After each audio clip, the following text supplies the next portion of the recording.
What made you want to do it? I've seen a lot of them before, and it seems like at the end everyone's learned something very important about themselves, and I'm kind of at that place in my life where I need to be learning.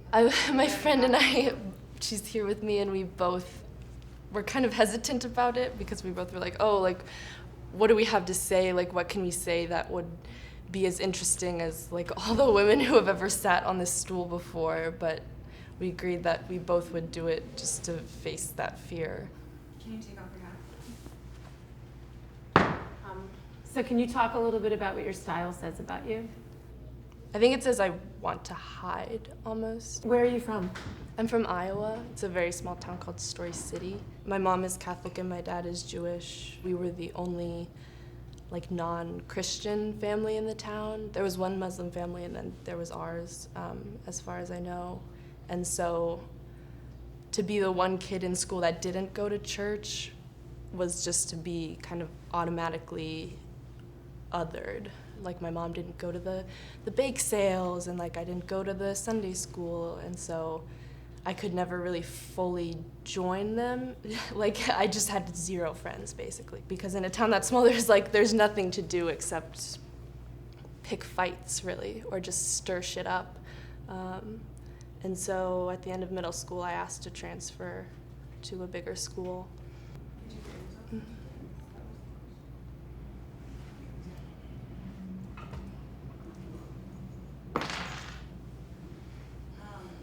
Can you talk about what assumptions you think people make about you based on how you look?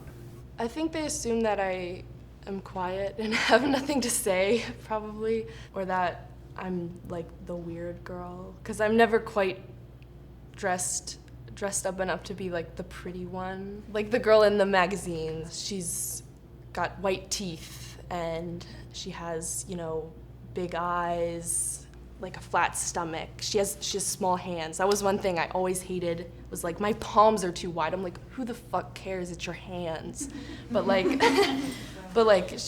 you know, she has painted nails. She looks like she just rolled out of bed, but she was, you know, sleeping with Mick Jagger. Like she's so casual and effortlessly cool. She projects just confidence, and I can't do that. What do you think you project? I won't know what to say to someone, and so they'll assume I don't like them or don't want to talk to them. And so I think it just comes off sometimes as like unfriendly. That's where the struggle comes in, is like, I know I theoretically should want to share my opinion and should want to like tell the world what I'm thinking, but at the end of the day, I usually like wouldn't step up and raise my hand. Where is that coming from, that you're afraid to raise your hand, or that you don't feel that you have something important to say? I think it was probably like growing up, just not having friends or people that wanted to listen. I didn't trust like my parents very much growing up. We had kind of a rough relationship. At the time, I believe my parents didn't even care what I had to say, and so it was kind of like, if they don't even care, like if your family doesn't care, which I now know isn't true, but at the time it was like, if your family doesn't care, then why would a stranger? I was the kid that didn't want to go outside. I just wanted to stay in and read, and they wanted me to be like out there and like making friends. And I think it all came from like a place of like love and concern. Like they wanted me to be happy. There's such an emphasis on being the extrovert and being the confident one, that I still feel pressured to like go out on the weekends, well, even if I just want to stay home and read a book. Shoes?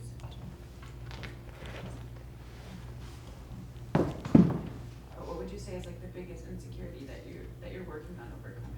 I think it's trusting people, because like I don't let people in. It's kind of a catch-22, because I want people to listen to me and to want to hear what I have to say, but also I don't want to tell them anything. There was someone back home that I had like was very close to, and like I never would tell him like how I actually felt, because I was just so scared that like once he knew who I really was, he would decide he didn't like me.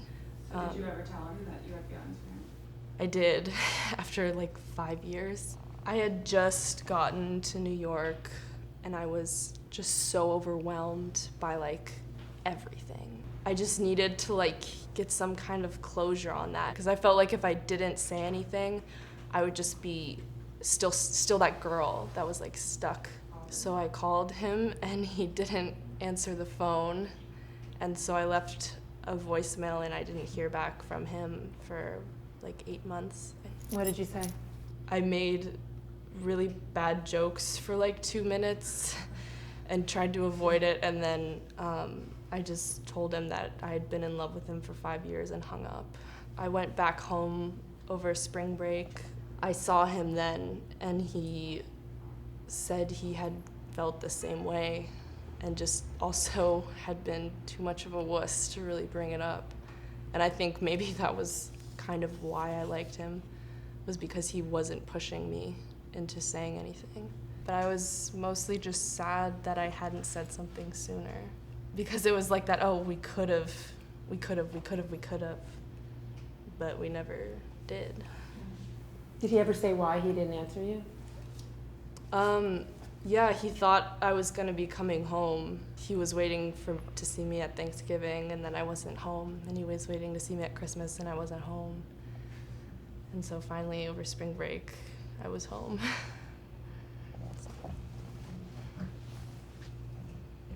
Can you talk about when you feel the most vulnerable? When people are listening and paying attention and not expecting me to put up any fronts at all. That's like a freedom that's like just terrifying to me. When you're seen, there's like, you just feel naked. Like, I'm not even naked yet and I feel naked, you know?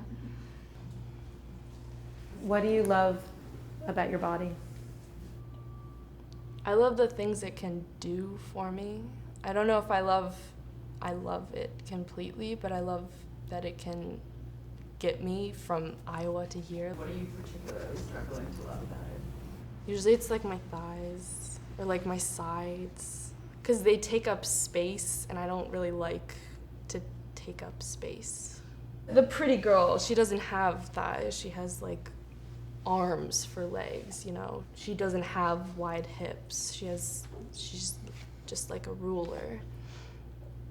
Like when you don't look like the pretty girl, then you have to come up with other things. You're like, okay, well, can I be the smart girl? Can I be the funny girl? But I'm not like, that's definitely not like who I am. And so if you're not the smart girl and you're not the funny girl and you're not the pretty girl, then like, what are you, you know? And so if you can't check a box, like, do you exist if you're not on the form, you know? Do you really believe that is true in the world? Do you think that's really true? No, but it's hard to remind yourself of that, you know? When you're seeing the pretty girl on the street and she looks happy.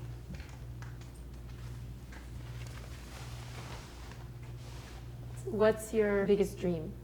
I know it's cheesy, but I think it really is to be happy. That's the one thing I haven't had. And how do you see yourself getting there?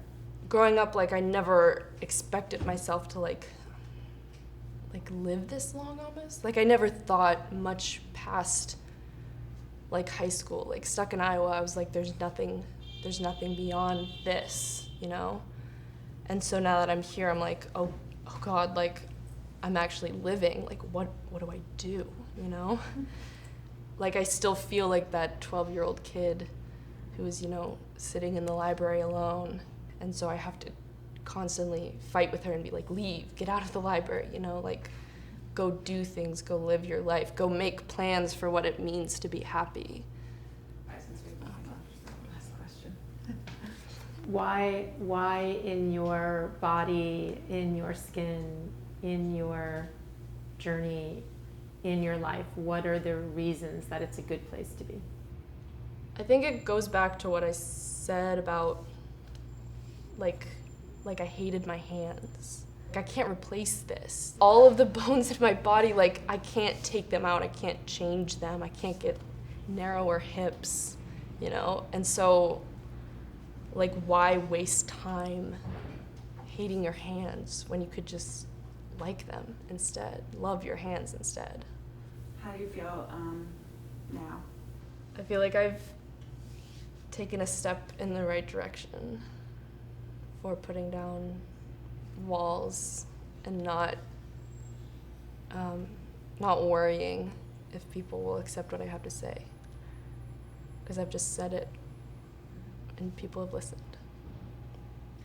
Thank you very, very, very Thank you.